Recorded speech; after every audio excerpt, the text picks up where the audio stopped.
Los campos ocultan secretos. Hay miles de historias perdidas entre los cultivos, vivencias tan escalofriantes que tal vez están mejor así, dormidas bajo el cielo nocturno, enterradas y olvidadas, custodiadas solo por el tiempo mismo. No puedo decir mucho sobre mí, solo que trabajo desde hace ya varios años como enfermero en un hospital psiquiátrico ubicado en los límites de la ciudad de Corintia. Ahí atiendo a muchos pacientes que padecen de diversos trastornos mentales y otros cuya estancia está más bien condicionada por circunstancias de las cuales prefiero no hablar. Entre todos ellos, hay una paciente que, desde que comencé a trabajar aquí, me ha llenado de intriga y también de temor. Su nombre es Nora. Ella nunca habla y tampoco la he visto dormir, ni siquiera por un minuto, incluso estando bajo los efectos de los medicamentos. Sobre ella, solo sé lo poco que está escrito en su expediente médico y aquello que me han llegado a contar sus hermanos, quienes frecuentemente vienen a visitarla. El martes pasado, Alejandro, uno de sus hermanos, llegó a eso de las 3 de la tarde para verla. Yo le pedí que me contara de nuevo aquella extraña historia de lo que les ocurrió en los campos de maíz en los años 70. Le pedí permiso para transcribir lo que me estaba contando y amablemente accedió. Estoy consciente de que lo que estoy a punto de relatarles es una historia increíble, una historia que, de ser cierta, se trataría de la cosa más aterradora que he escuchado en mi vida. Esta es la historia de la mujer entre el maizal, entre marzo y abril de 1972. Como todos los días, los tres hermanos Martínez, Juan, Miguel y Nora, de 13, 10 y 8 años respectivamente, salieron muy temprano junto a su padre para arrancar las hierbas que había entre los cultivos. Por lo general, le ayudaban a su padre a hacer diversas tareas durante la mañana hasta que él se marchaba poco después del mediodía para buscar leña y hacer algunos otros encargos. Ellos aprovechaban ese tiempo libre para descansar, comer algo de lo que su madre les había preparado para llevar, y luego jugar por el resto del día hasta que ella los llamaba para cenar. El maizal, de hecho, no se encontraba muy lejos de su casa, y eran la típica familia rural de aquellos tiempos.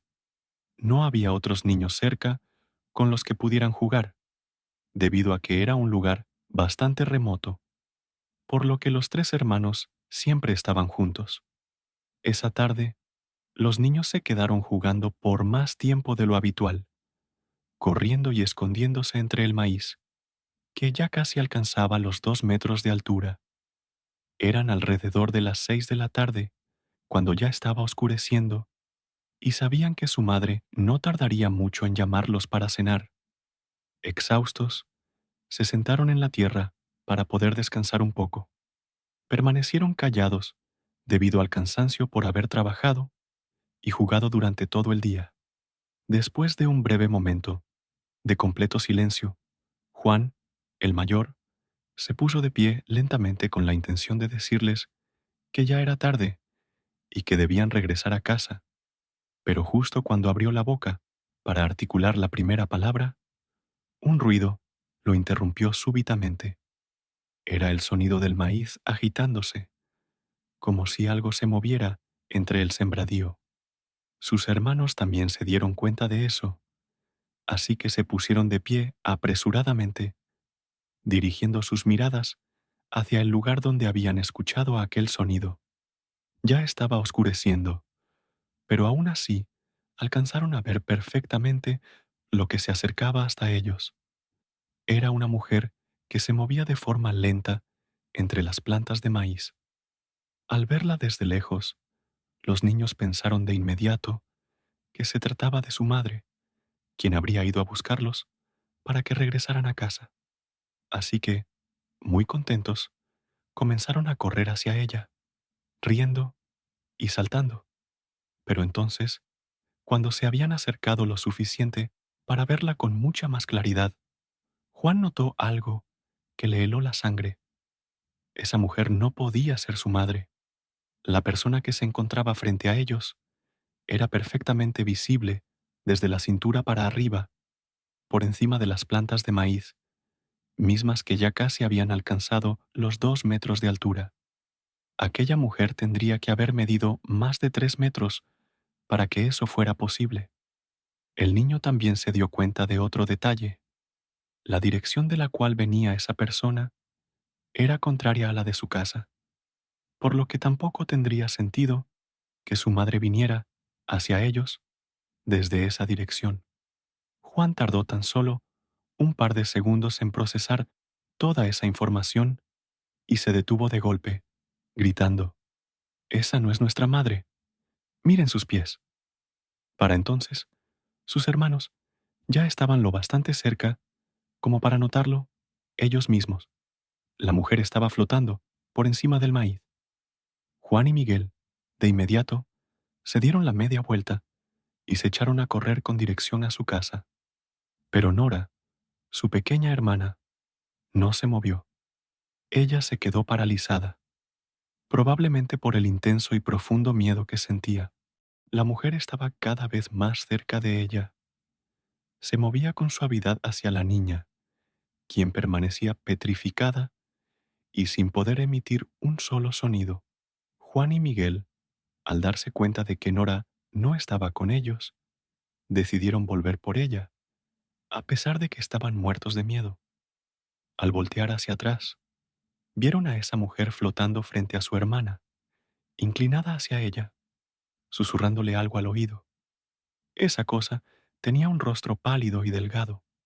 Sus dientes eran afilados y puntiagudos, parecidos a los de un tiburón. Llevaba también una especie de venda que no permitía que se vieran sus ojos, y su pelo negro flotaba en movimientos delicados, casi como si se encontrara sumergido bajo el agua. La mujer entre el maizal terminó de decir lo que sea que le estuviese susurrando a Nora, y entonces comenzó a retroceder para perderse entre el sembradío y desaparecer de la vista de los hermanos. Juan y Miguel llegaron corriendo hasta donde estaba Nora, quien aún permanecía quieta, sin decir una palabra. Juan la levantó en sus brazos y junto a Miguel se echaron a correr hacia su casa nuevamente, sin mirar atrás. Al llegar a su hogar, los niños no pudieron contener más el llanto y con este lograron desahogar un poco de aquel terror por el que acababan de pasar. Nora, por su parte, no soltó una sola lágrima. Ella solo permaneció en silencio, con la mirada fija en la pared, hacia la nada misma.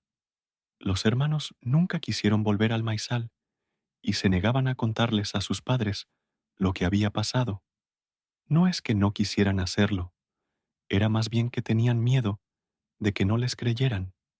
Además, el hecho de revivir aquello en su memoria les causaba un horror inimaginable.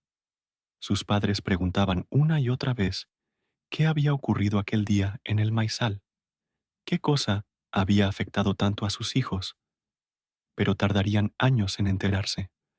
Cuando los hermanos por fin tuvieran el valor de hablar, quien más los tenía preocupados, sin duda, era Nora, quien, a pesar del paso de los días, seguía sin moverse ni pronunciar una sola palabra.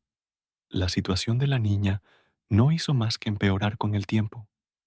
Ella jamás volvió a jugar ni a hablar con nadie, y con el paso de los años, para su familia, terminó siendo imposible poder hacerse cargo de ella al 100%.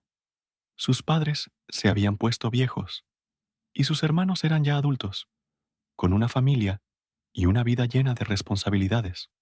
Fue así como, en noviembre de 1985, decidieron internarla en este hospital. Ella tenía entonces 21 años, y desde ese día, sus hermanos no han dejado de estar al pendiente de ella, visitándola cada vez que les es posible. Han pasado ya más de 40 años desde aquella tarde en el maizal, y más de 30 desde el día en que fue internada. Y hasta ahora, ni Juan ni Miguel saben qué fue lo que esa mujer le susurró a su hermana en aquella ocasión. Ambos saben que probablemente Nora se llevará las palabras de aquel extraño ser hasta la tumba. Están conscientes de que las está guardando para sí misma por una muy buena razón. Ellos saben que es mejor así, porque aunque a veces sientan curiosidad, después de tantos años, hay cosas que a veces es mejor no saber.